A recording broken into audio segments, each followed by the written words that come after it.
Skepticism, as propounded by Pyrrho of Elis, 365 to 275 BC, and by Timon Sextus Epicurus, said that those who seek must find or deny they have found or can find, or persevere in the inquiry. Those who suppose they have found truth are called dogmatists. Those who think it incomprehensible are the academics. Those who still seek are the skeptics. The attitude of skepticism toward the knowable is summed up by Sextus Epicurus in the following words. The chief ground of skepticism is that to every reason there is an opposite reason equivalent, which makes us forbear to dogmatize. The skeptics were strongly opposed to the dogmatists, and were agnostic in that they held the accepted theories regarding deity to be self-contradictory and undemonstrable. How, asked the skeptic, can we have indubiate knowledge of God, knowing not his substance, form, or place? For, while philosophers disagree irreconcilably on these points, their conclusions cannot be considered as undoubtedly true. Since absolute knowledge was considered unattainable, the skeptics declared the end of their discipline to be in opinionatives, in disturbance, in impulsives, moderation, and in disquietives, suspension. The sect of the Stoics was founded by Zeno, 340 to 265 BC. The Cetian, who studied under Crates, the Cynic, from which sect the Stoics had their origin. Zeno was succeeded by Cleanthes, Chrysippus, Zeno of Tyanus, Diogenes,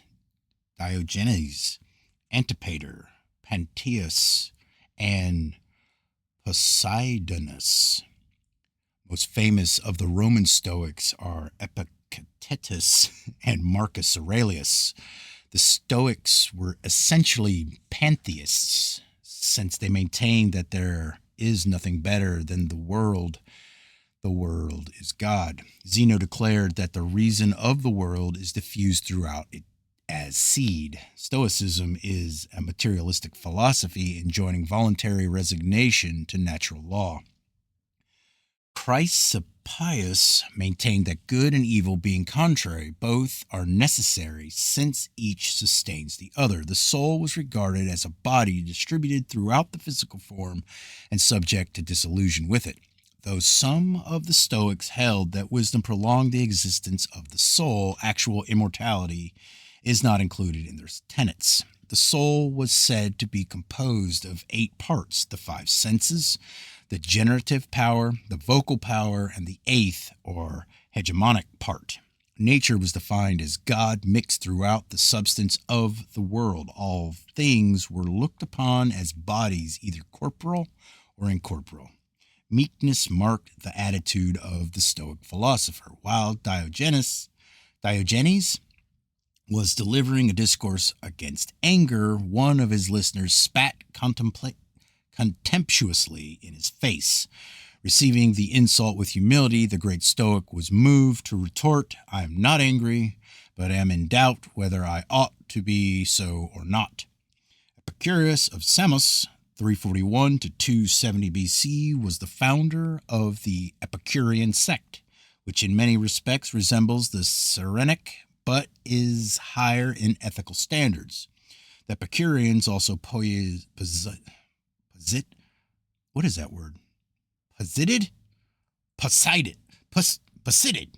pleasure as the most admirable state, but conceived it to be a grave and dignified state achieved through renunciation of those mental and emotional inconsistencies which are productive of pain and sorrow. Epicurus held that as the pains of the mind and soul are more grievous than those of the body, so the joys of the mind and soul exceed those of the body. The Cyrenaics asserted pleasure to be dependent upon action or motion. The Epicureans claimed rest or lack of action to be equally productive of pleasure. Epicurus accepted the philosophy of Democritus concerning the nature of atoms and based his physics upon this theory. The Epicurean philosophy may be summed up in 4 canons. 1. Let me push that forward a little bit. Hold on. We'll get to the Epicurean philosophy.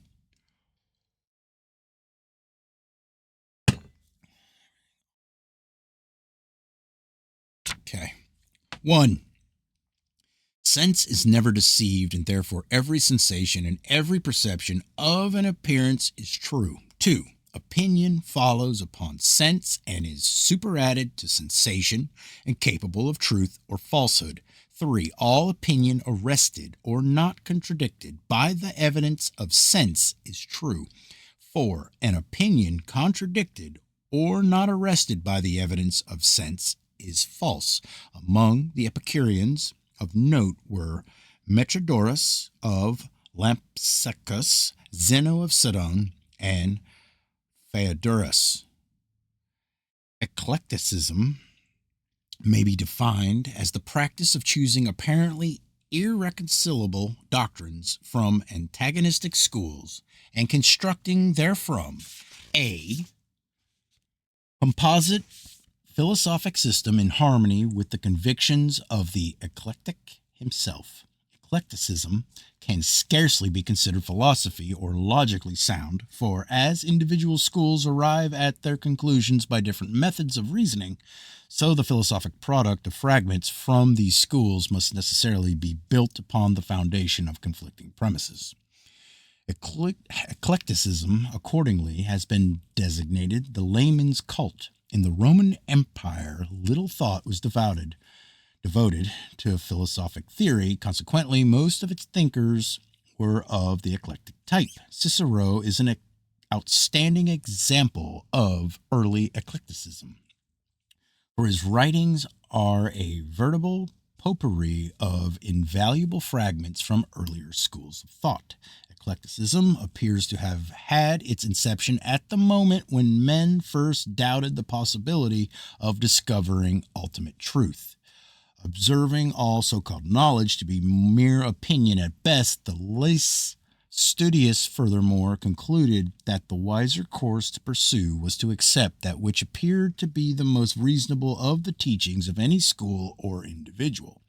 From this practice, however, arose a pseudo-broad-mindedness devoid of the element of preciseness found in true logic and philosophy. All right, let me hold on here. How you do that? Okay, now we got a new picture on this page. All right, the Ptolemaic scheme of the universe. From an old print, courtesy of Carl Oscar Borg. In ridiculing the geocentric system of astronomy expounded by Claudius Ptolemy, modern astronomers have overlooked this philosophic key to the Ptolemaic system. The universe of Ptolemy is diagrammatic representation of the relationships existing between the various divine and elemental parts of every creature, and is not concerned with astronomy as that science is now comprehended. In the above figure, special attention is called to the 3 circles of zodiac surrounding the orbits of the planets. These zodiacs represent the threefold spiritual constitution of the universe. The orbits of the planets are the governors of the world, and the 4 elemental spheres in the center represent the physical constitution of both man and the universe. Ptolemy's scheme of the universe is simply a cross-section of the universal aura, the planets and elements to which he refers having no relation to those recognized by modern astronomers. The Neo-Pythagorean school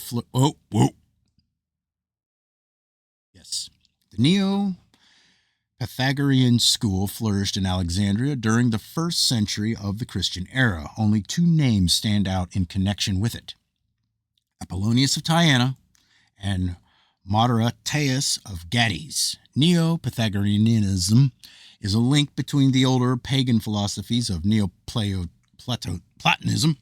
Like the former, it contained many exact elements of thought derived from Pythagoras and Plato. Like the latter, it emphasized metaphysical speculation and aesthetic habits. A striking similarity has been observed by several authors between Neo-Pythagoreanism and the doctrines of the Essenes. Special emphasis was laid upon the mystery of numbers, and it is possible that Neo-Pythagoreans had a far wider knowledge of the true teachings of Pythagoras than is available today. Even in the first century, Pythagoras was regarded more as a god than a man, and the revival of his philosophy was resorted to apparently in the hope that his name would stimulate interest in the deeper systems of learning. But Greek philosophy had passed the zenith of its splendor. The mass of humanity was awakening to the importance of physical life and physical phenomena.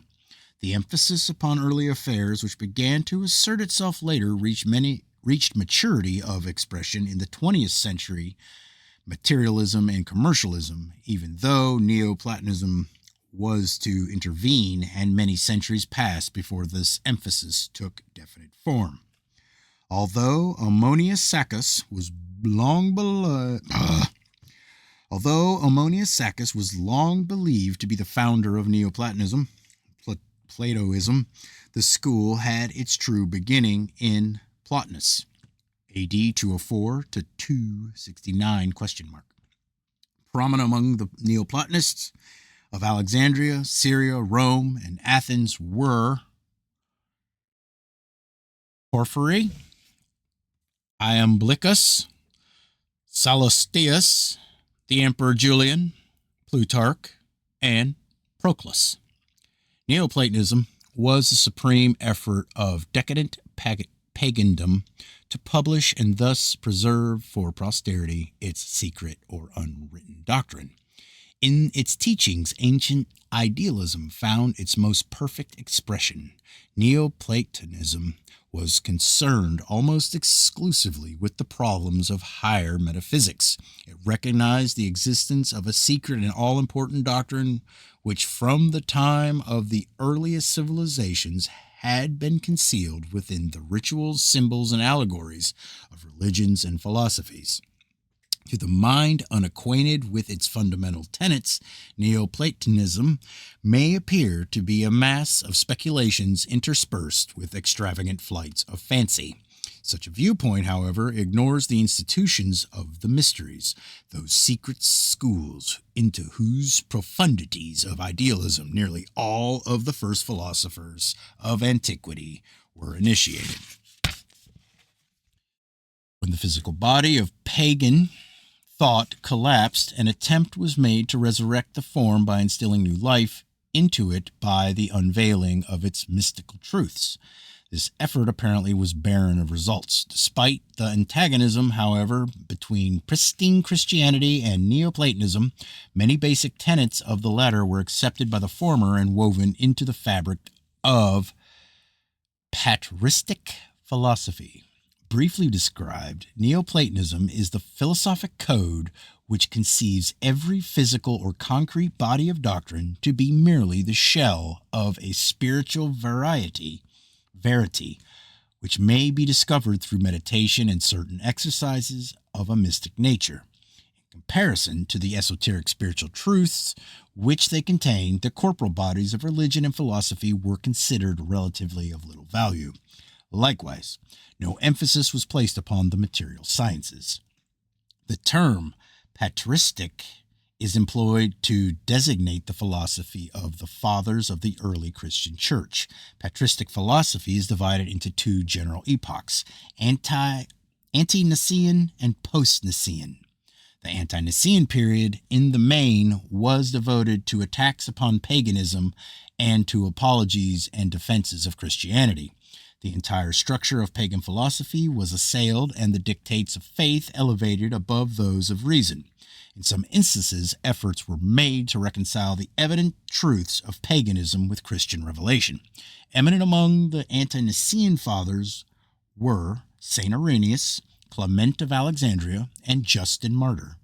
In the post-Nicene period, more emphasis was placed upon the unfoldment of Christian philosophy along Platonic and Neoplatonic lines, resulting in the appearance of many strange documents of lengthy, rambling, and ambiguous nature, nearly all of which were philosophically unsound. The post-Nicene philosophers include Shit.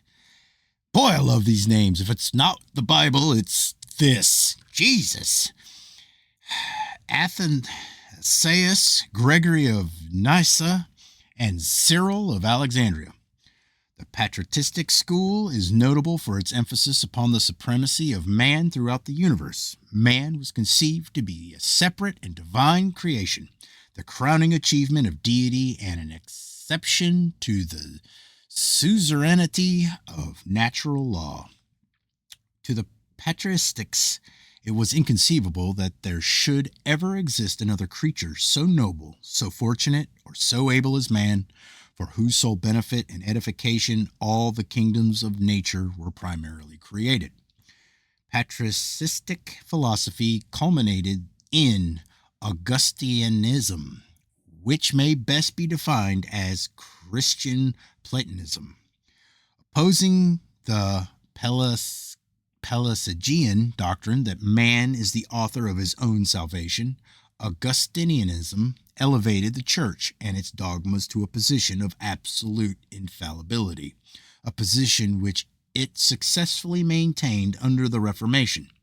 Gnosticism, a system of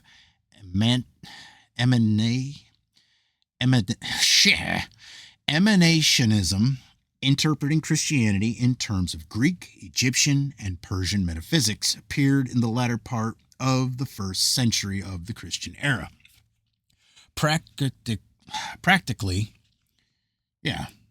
all the information extant regarding the Gnostics and their doctrines, stigmatized as heresy by the ante-Nicene church fathers, is derived from the accusations made against them, particularly from the writings of St. Irenaeus. In the 3rd century appeared Manichaeism,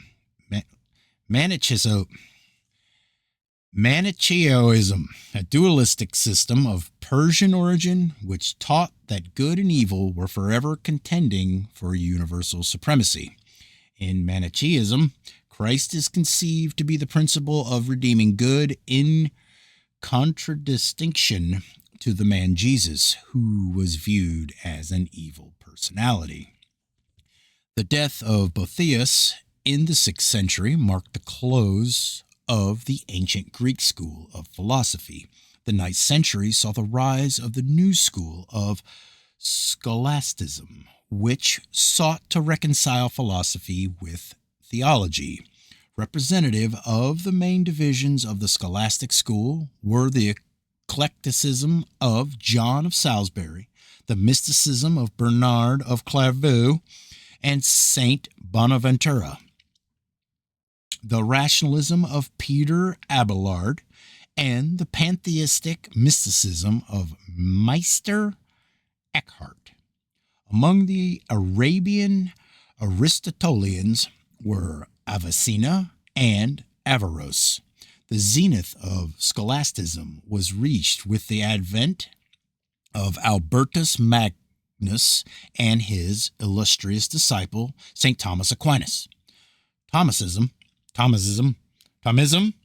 the philosophy of St. Thomas Aquinas, sometimes referred to as the Christian Aristotle, sought to reconcile the various factions of the scholastic school. Thomism was basically Aristotelian, with the added concept that faith is a projection of reason.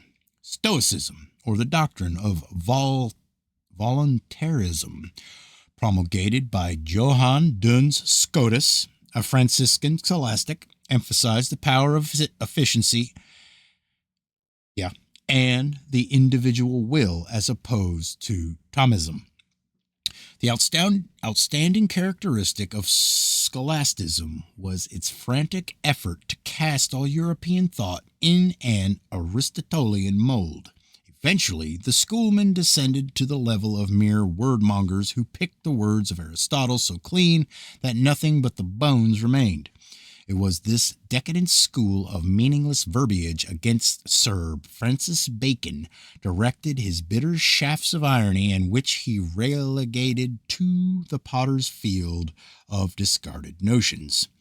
The Baconian, or inductive, system of reasoning, whereby facts are arrived at by a process of observation and verified by experimentation, cleared the way for the schools of modern science. Bacon was followed by Thomas Hobbes, for some time his secretary, who held mathematics to be the only exact science and thought to be essentially a mathematical process.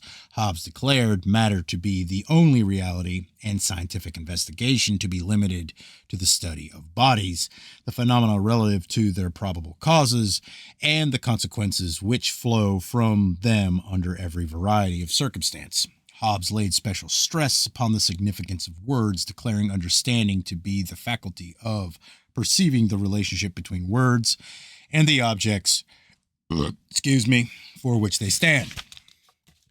Having broken away from the scholastic and theological schools, post-Reformation, or modern philosophy experienced a most prolific growth along many diverse lines. Hold on. Get into humanism. And we are still in the introduction, just so you know. According to humanism, man is the measure of all things. Rationalism makes the reasoning faculties the basis of all knowledge. Political philosophy holds that man must comprehend his natural, social, and national privileges. Empiricism declares that alone to be true which is demonstrable by experiment or experience. Moralism emphasizes the necessity of right conduct as a fundamental philosophic tenet. Idealism asserts the realities of the universe to be superphysical, either mental or psychical. Realism, the reverse, and phenomenalism restricts knowledge to facts or events which can be scientifically described or explained. The most recent developments in the field of philosophic thought are behaviorism and neorealism. The former estimates the intrinsic characteristics through an analysis of behavior. The latter may be summed up as the total extinction of idealism. Baruch de Spinoza, the eminent Dutch philosopher, conceived God to be a substance absolutely self-existent and needing no other conception besides itself to render it complete and intelligible. The nature of this being was held by Spinoza to be comprehensible only through its attributes, which are extension and thought. These combine to form an endless variety of aspects or modes. The mind of man is one of the modes of infinite thought, the body of man one of the modes of infinite extension. Through reason, man is enabled to elevate himself above the illusionary world of the senses and find eternal repose in perfect union with the divine essence. Spinoza, it has been said, deprived God of all personality, making deity synonymous with the universe. German philosophy had its inception with Gottfried Wilhelm von Leibniz. His theories are permeated with the qualities of optimism, and idealism. Leibniz's criteria of sufficient reason revealed to him the insufficiency of Descartes' theory of extension, and he therefore concluded that substance itself contained an inherent power in the form of an incalculable number of separate and all-sufficient units. Matter reduced to its ultimate particles ceases to exist as a substantial body. being resolved into a mass of immaterial ideas or metaphysical units of power, to which Leibniz applied the term monad. Thus, the universe is composed of an infinite number of separate monadic entities unfolding spontaneously through the objectification of innate active qualities. All things are conceived as consisting of single monads of varying magnitudes or of aggregations of these bodies, which may exist as physical, emotional, mental, or spiritual substances. God is the first and greatest monad. The spirit of man is an awakened monad, in contradistinction to the lower kingdoms whose governing monadic powers are in a semi-dormant state. Though a product of the Leibnizian Wolffian school, Immanuel Kant, like Locke, dedicated himself to investigation of the powers and limits of human understanding. The result was his critical philosophy, embracing the critique of pure reason, the critique of practical reason, and the critique of judgment. Dr. W. J. Durant sums up Kant's philosophy in the concise statement that he rescued mind from matter. The mind Kant conceived to be the selector and coordinator of all perceptions, which in turn are the result of sensations grouping themselves about some external object. In the classification of sensations and ideas, the mind employs certain categories of sense, time, and space, of understanding, quality, relation, modality, and causation, and the unity of apperception. Apperception.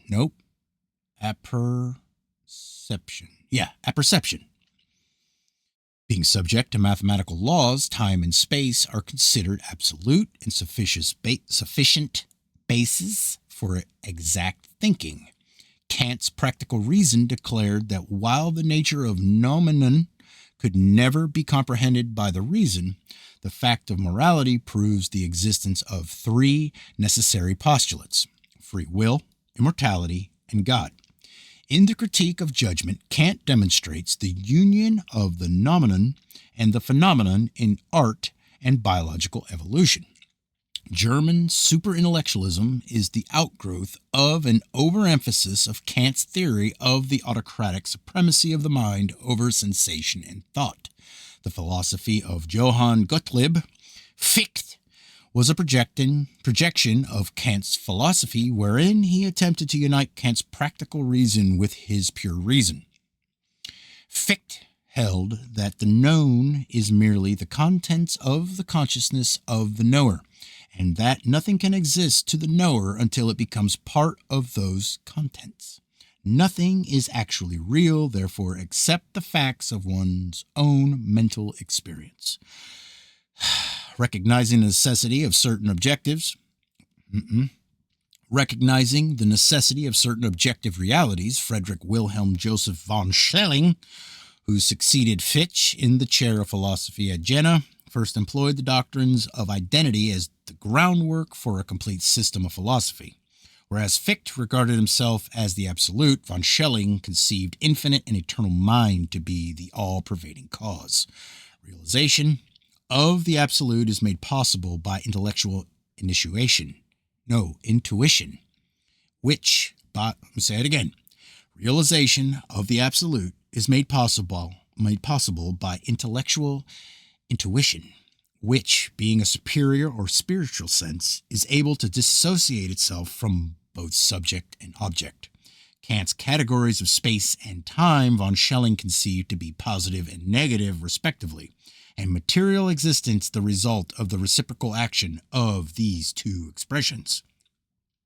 Von Schelling also held that the absolute in its process of self-development proceeds according to a law or rhythm consisting of three movements.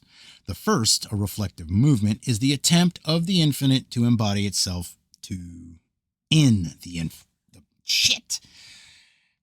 The first, a reflective movement, is the attempt of the infinite to embody itself in the finite. The second, that of subsumption.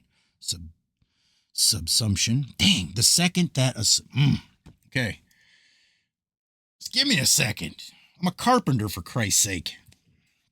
This ain't my groove. Fucking love it, though.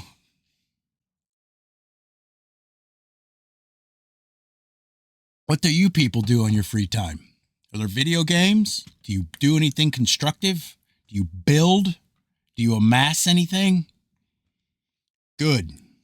The first, a reflective movement, is the attempt of the finite to embody itself in the finite. The second, that of subsumption, is the attempt of the absolute to return to the infinite after involvement in the finite. The third, that of reason, is the neutral point wherein the former movements are blended. Next picture. All right. The Christian Trinity. In an effort, from Hone's Ancient Mysteries Described. In an effort to set forth in an appropriate figure the Christian doctrine of the Trinity, it was necessary to devise an image in which the three persons, Father, Son, and Holy Ghost, were separate and yet one. In different parts of Europe may be seen figures similar to the above, wherein three faces are united in one head. This is a legitimate method of symbolism, for to those able to realize the sacred significance of the threefold head of great mystery is revealed. However, in the presence of such applications of symbology in Christian art, it is scarcely proper to consider the philosophers of other faiths as benighted if, like the Hindus, they have a three-faced Brahma, or like the Romans, a two-faced Janus. Where was I? Movements are blended. George Wilhelm Friedrich Hegel considered the intellectual intuition of von Schelling to be philosophically unsound, and hence turned his attention to establishment of a system of philosophy based upon pure logic. Of Hegel, it has been said that he began with nothing and showed with logical precision how everything had proceeded from it in logical order. Hegel elevated logic to a position of supreme importance, in fact, as a quality of the absolute itself. God he conceived to be a process of unfolding which never attains to the condition of unfoldment. In like manner, thought is without either beginning or end. Hegel further believed that all things owe their existence to their opposites, and that all opposites are actually identical.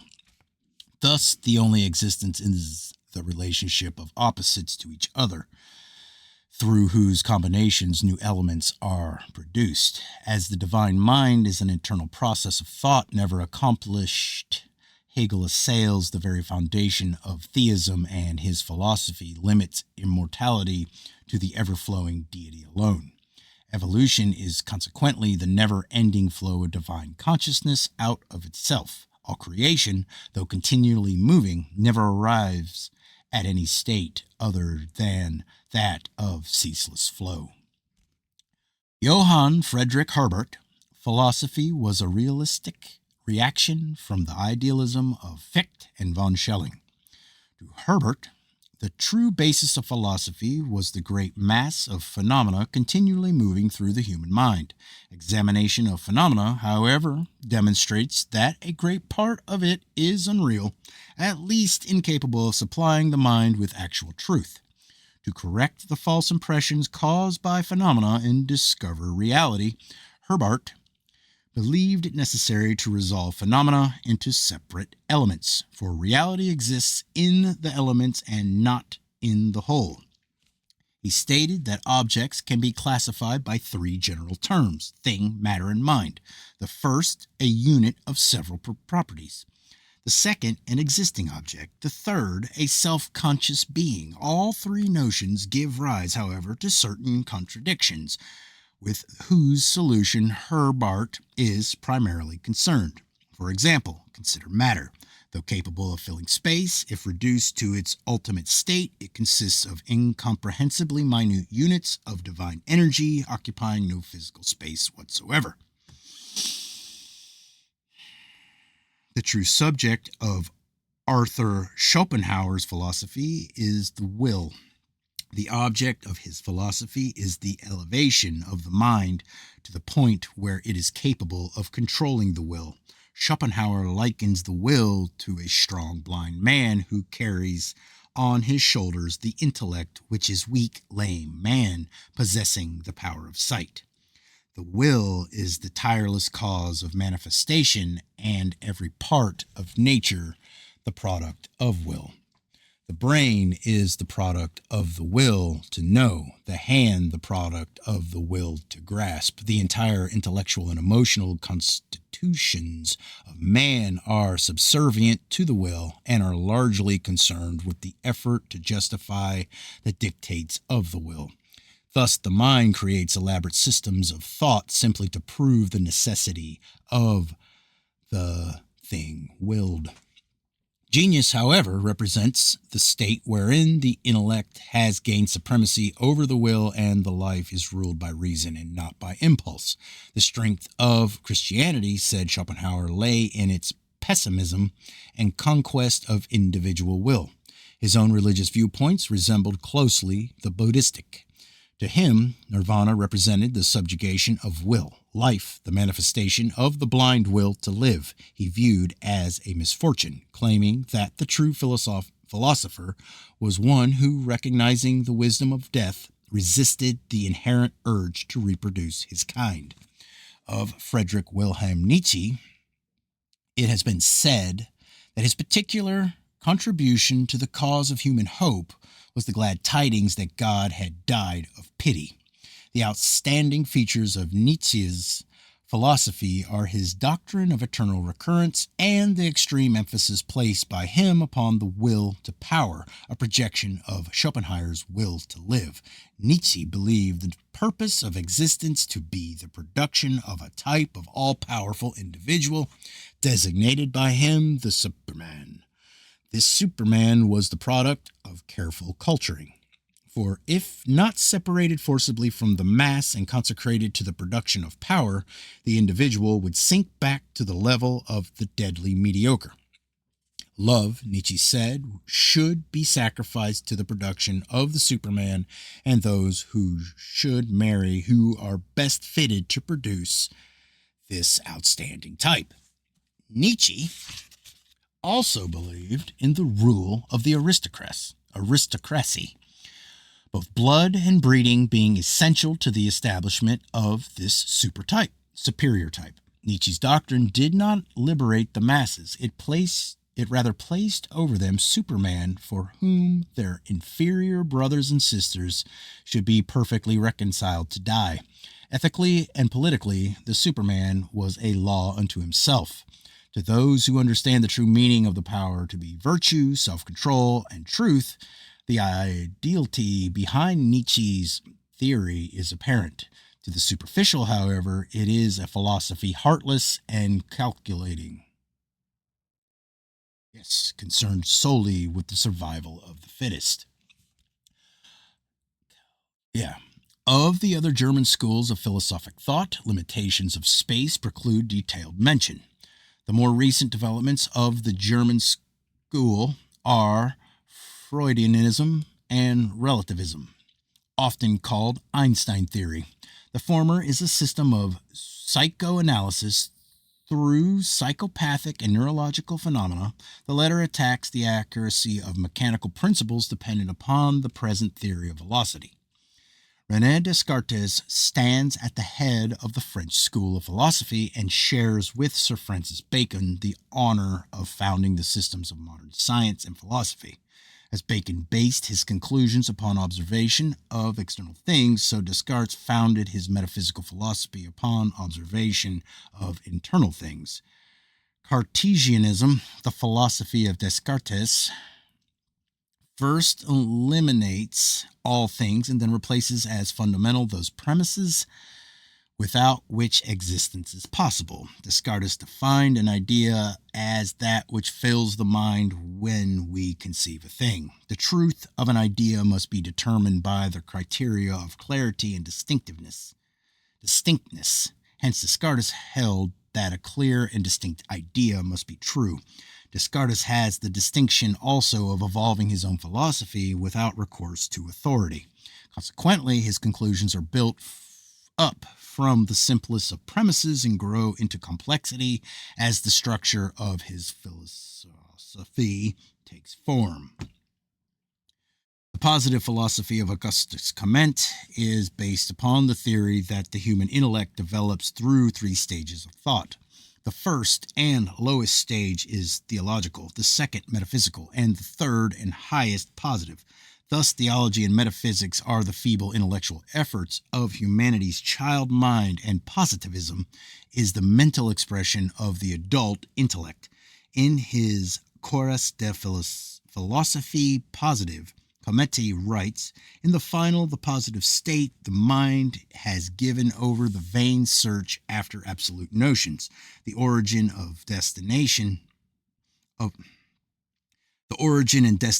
the universe and the causes of phenomena, and applies itself to the study of the laws.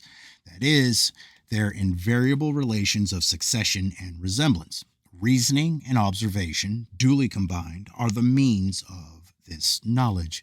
Comte's theory is described as an enormous system of materialism. According to Comte, it was formerly said that the heavens declare the glory of God, but now they only recount the glory of Newton and Laplace. It's awesome. It's awesome. I know these names from other books. It's fucking cool. I can't pronounce them, but I know what the fuck's going on. Among the French schools of philosophy are traditionalism, often applied to Christianity, which esteems tradition as the proper foundation for philosophy, the sociological school, which regards humanity as one vast social organism, the encyclopedists, whose effort to classify knowledge according to the Baconian system revolutionized European thought. Voltairism, which assailed the divine origin of the Christian faith and adopted in an attitude of extreme skepticism towards all matters pertaining to theology. And Neocriticism, a French revision of the doctrines of Immanuel Kant. Henry Bergson, the intuitionist. Intuitionalist. Henry Bergson, the intuitionalist, undoubtedly the greatest living French philosopher, presents a theory of mystic anti-intellectualism found upon the premise of creative evolution. His rapid rise to popularity is due to his appeal to the finer sentiments in human nature, which rebel against the hopelessness and helplessness of materialistic science and realistic philosophy. Bergson sees God as life continually struggling against the limitations of matter. He even conceives the possible victory of life over matter and, in time, the annihilation of death. Applying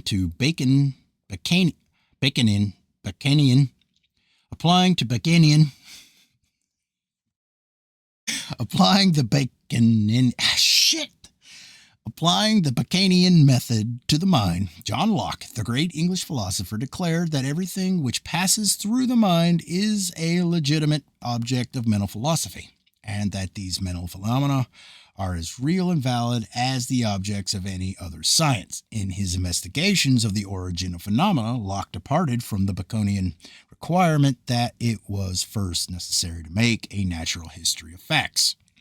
The mind was regarded by Locke to be blank until experience is inscribed upon it. Thus, the mind is built up and received impressions plus reflection. The soul, Locke believed to be incapable of apprehension of deity, and man's realization or cognition of God to be merely an inference of the reasoning faculty. David Hume was the most enthusiastic and also the most powerful of the disciples of Locke. Attacking Locke's sensationalism, Bishop Gregory Berkeley substituted for it a philosophy founded on Locke's fundamental premises, but which he developed as a system of idealism. Berkeley held that ideas are the real objects of knowledge. He declared it impossible to adduce proof that sensations are acquisition by material objects. He also attempted to prove that matter has no existence.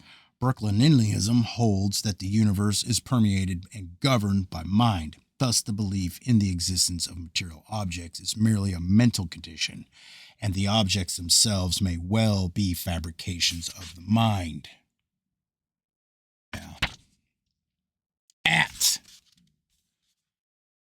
the time of Berkeley considered it worse than insanity to question the accuracy of the perceptions, for if the power of the perceptive faculties be questioned, man is reduced to a creature incapable of knowing, estimating, or realizing anything whatsoever. Yeah, that's a good spot. Stop right here. Okay, that's it. How many more pages for the introduction? Almost there. About another 4.